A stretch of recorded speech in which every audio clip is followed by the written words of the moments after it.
Hello everyone, हम gate 2022 से related biochemistry का पेपर को सॉल्व करेंगे। अगर आपको वीडियो पसंद आए तो चैनल को सब्सक्राइब करना और वीडियो को लाइक करना। गेट का पेपर आपका कैसा भी हुआ हो, मेन इंपॉर्टेंट प्ले करती है कि गेट के पेपर के बाद आप उसकी काउंसलिंग कैसे कर रहे हैं। तो हम इस चैनल पे आपको पूरा काउंसलिंग सपोर्ट प्रोवाइड करेंगे कि आप कैसे अपनी कॉलेज को सेलेक्ट करें, किस स्कोर पे आपको कौन सी कॉलेज मिलेगी, कब कौन सी कॉलेज का फॉर्म निकल रहा है। तो इस चैनल को सब्सक्राइब कर ले और बेल आइकन को भी प्रेस कर दे ताकि कोई भी नोटिफिकेशन मिस ना हो और आप अपने स्कोर का बेटर यूटिलाइजेशन कर सकें। आज हम गेट 2022 के लाइफ साइंस का जो पेपर है उसके बायोकेमिस्ट्री सेक्शन को डिस्कस करेंगे कि बायोकेमिस्ट्री में आपके पास किस टाइप से क्वेश्चन आए थे और उसका क्या क्या आंसर होने वाला है।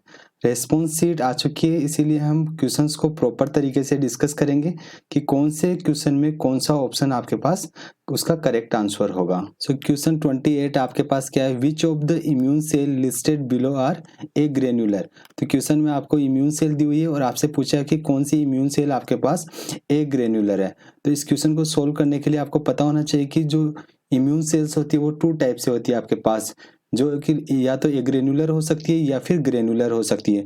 तो जो इयोसिनोफिल आपके पास उसका नेचर कैसा होता है, इयोसिनोफिल आपके पास ग्रेन्युलर है। उसी टाइप से आपके पास जो मास्ट सेल है वो भी क्या है, ग्रेन्युलर है।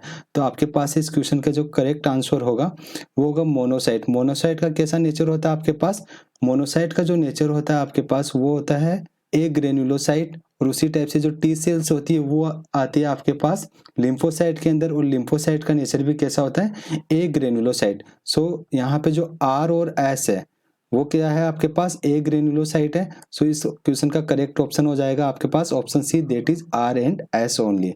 नेक्स्ट क्वेश्चन आपके पास है question 29, which one of following enzyme is located in the outer mitochondrial membrane. तो क्वेश्चन में आपसे पूछा था कि आउटर माइटोकॉन्ड्रियल मेम्ब्रेन में कौन सा एंजाइम प्रेजेंट होता है।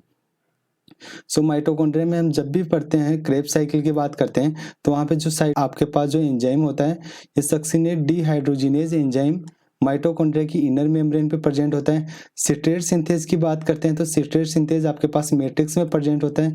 उसी टाइप से फ्यूमरेज एंजाइम भी आपके पास मैट्रिक्स में प्रेजेंट होता है। केवल एक एंजाइम ऐसा होता है, मोनो एमाइन ऑक्सीडेज, ये एंजाइम माइटोकॉन्ड्रिया की आउटर माइटोकॉन्ड्रियल मेम्ब्रेन पे प्रेजेंट होता है। सो करेक्ट ऑप्शन इस क्वेश्चन के लिए क्या हो जाएगा, option C, that is monoamine oxidase is correct answer.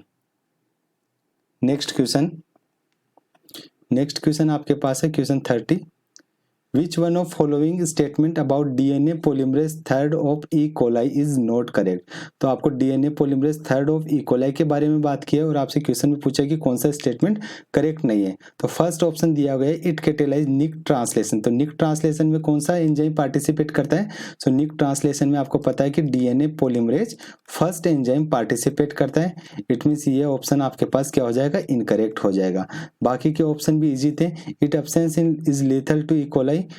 तो ये सही बात है कि अगर DNA polymerase third E coli में एब्सेंट होगा तो वो लीथल होगा उसके लिए। It synthesize a complementary DNA strand using a single stranded template. तो ये स्टेटमेंट भी करेक्ट है।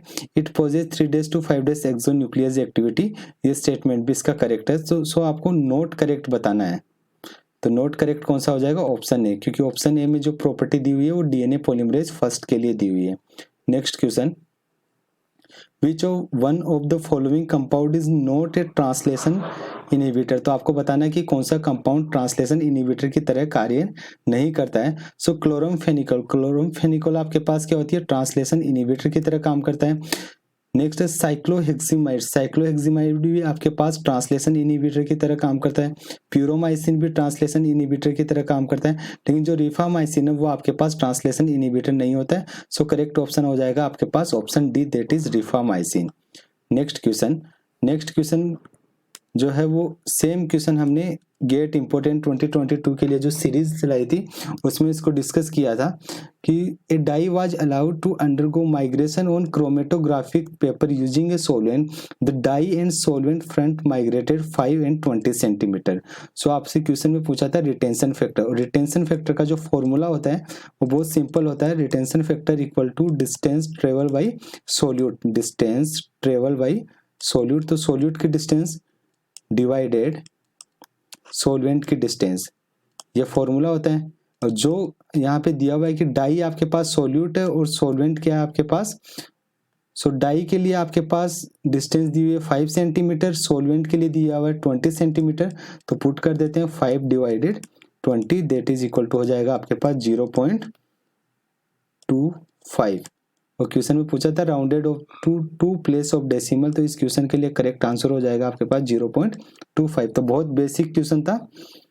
नेक्स्ट क्वेश्चन है the pKa value of carboxylic and amino group of an amino acid with a non ionizable side chain are 2.17 and 9.13। तो आपके पास दो pKa की value दी हुई है और क्वेश्चन में आपसे आइसो इलेक्ट्रिक पॉइंट कैलकुलेट करना है। तो आइसो इलेक्ट्रिक पॉइंट हम बहुत नॉर्मल तरीके से कैलकुलेट कर सकते हैं। तो सो पी की वैल्यू कैलकुलेट करने के लिए क्या फॉर्मूला होगा, pK1 प्लस pK2। जब भी केवल दो वैल्यू दी हुई रहेगी pK की तो उनका एवरेज ले लेते हैं।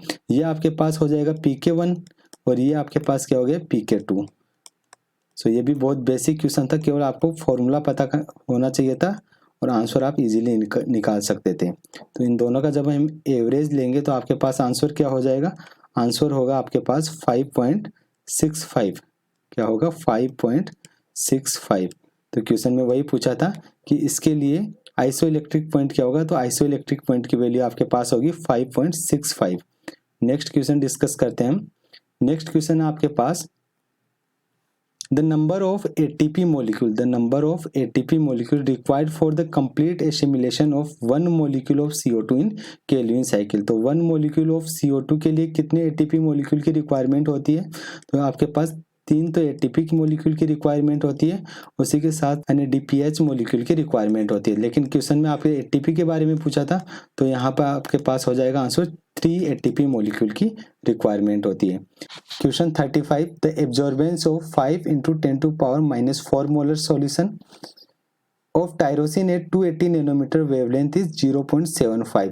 सो क्वेश्चन में आपको एब्जॉर्बेंस 0.75 दी हुई है, कंसंट्रेशन 5 × 10⁻⁴ मोलर दिया हुआ है, पाथ लेंथ की वैल्यू 1 सेंटीमीटर है और क्वेश्चन में आपको फाइंड आउट करना है मोलर एब्जॉर्प्शन कोफिशिएंट।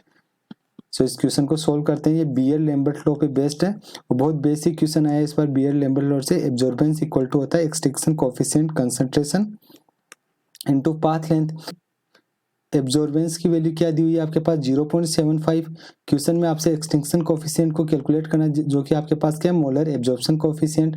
सो ई की वैल्यू हो जाएगी आपके पास एप्सिलॉन की वैल्यू हो जाएगी A divided concentration into path length और एब्जॉर्बेंस की वैल्यू क्या है आपके पास 0.75। कंसंट्रेशन की वैल्यू आपके पास 5 × 10⁻⁴ और पाथ लेंथ की वैल्यू आपके पास 1 सेंटीमीटर है। इसको जब हम कैलकुलेट करेंगे तो अपने पास फाइनल आंसर आएगा 1500। और क्वेश्चन में पूछा था नियरेस्ट इंटीजर, तो नियरेस्ट इंटीजर आपके पास क्या हो जाएगा 1500। तो ये था आपके पास 1 मार्क वाले क्वेश्चन जो कि बायोकेमिस्ट्री में पूछे गए थे। बहुत इजी क्वेश्चन थे 1 मार्क वाले, केवल एक बेसिक कंसेप्ट पे बेस्ड थे। अगर आपका बेसिक कंसेप्ट क्लियर था और अगर आपने हमारी 2022 गेट से रिलेटेड जो इंपॉर्टेंट एमसीक्यू सीरीज थी उसको फॉलो किए हुए तो आपने इजीली इनको सोल्व किया होगा। और हमारे टेलीग्राम चैनल को ज्वाइन करने के लिए डिस्क्रिप्शन में दी हुई लिंक पे जाके टेलीग्राम चैनल को ज्वाइन कीजिए। Thank you.